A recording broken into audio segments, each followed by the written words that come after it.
বাংলাদেশ দল যখন পৌঁছেছে চট্টগ্রামের শাহ আমানত আন্তর্জাতিক বিমানবন্দরে তখন চলছে মাগরিবের ওয়াক্ত। কোনোভাবেই যেন মিস না হয় নামাজ, তাই বিমানবন্দরের লাউঞ্জেই নির্ধারিত নামাজের জায়গায় সালাতে দাঁড়িয়ে গেলেন টিম ম্যানেজার নাফিস ইকবাল। সঙ্গে যোগ দিলেন wicket keeper batter Nurul Hasan সোহানো। আর সৃষ্টিকর্তার প্রতি নিজেদের দায়িত্ব পালন করেই বাংলাদেশ দল উঠল টিম বাসে।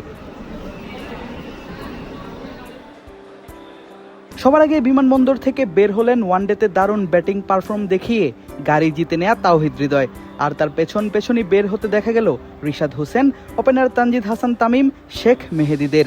টি-20তে তামিমের উপর থাকবে দর্শকদের বাড়তি এক প্রত্যাশা।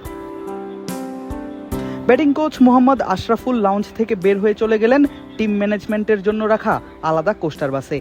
আর প্লেয়ারদের বাসের দিকে এগোতে দেখা গেল মুস্তাফিজুর রহমানকে। সাগরিকার পিচে কেমন হবে ফিজের কাটার, দর্শকরা আছেন সেটি দেখার অপেক্ষায়। পেছনেই ছিলেন তাসকিন আহমেদ। সিনিয়র এই পেসারের দিকেও থাকবে সবার প্রত্যাশা। 5+ স্টার রেটিং প্রাপ্ত দেশের সর্বোচ্চ বিদ্যুৎ সাশ্রয়ী ওয়ালটন এসি। স্মার্ট কমফোর্ট এখন নেক্সট লেভেলে।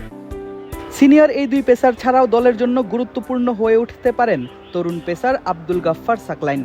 তার সঙ্গে থাকা শরীফুলও থাকবেন সবার আগ্রহের কেন্দ্রবিন্দুতে। কেননা সর্বশেষ ওয়ানডে ম্যাচে সুযোগ পেয়েই শরীফুল স্বীকার করেছিলেন অজিদের 6টি উইকেট। নুরুল হাসান সোহান এবং সাইফ হাসান দুজনকে দেখা গেল হাসি মুখে।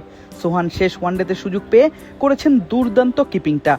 তবে ওয়ানডের রান খরা ভুলে টি-20তে ঠিকই জ্বলে উঠতে চাইবেন সাইফ হাসান। তবে কিছুটা চিন্তা অধিনায়ক লিটনকে নিয়ে। শেষ ওয়ানডেতে অজিদের বিপক্ষে হাঁকিয়েছিলেন 50, তবে মাঠ ছাড়তে হয়েছিল ক্র্যাম্পস নিয়ে, করেননি ফিল্ডিংটাও। টি-20 সিরিজ শুরুর আগে হবেন সম্পূর্ণ ফিট, এমনটাই হয়তো আশা করছেন কোচ ফিল সিমন্স। তবে সবথেকে বেশি যার দিকে নজর থাকবে দর্শক কিংবা প্রতিপক্ষের, তিনি নাহিদ রানা। এক ম্যাচ বিশ্রাম দেয়া হয়েছিল এই স্পিডস্টারকে, আর সেই ম্যাচটাই অল্পের জন্য হারতে হয়েছে বাংলাদেশকে। টি-20তে রানা দেখাবেন নিজের পূর্ণ শক্তি আর গতি, আগ্রাসনে পুরাবেন অজি ব্যাটারদের। দর্শকদের প্রত্যাশা এমনটাই। সবাইকে নিয়ে কড়া নিরাপত্তায় বাংলাদেশ দলকে বহনকারী টিম বাস ছাড়ে বিমানবন্দর। আগামীকালই দল করবে নিজেদের অনুশীলনটা।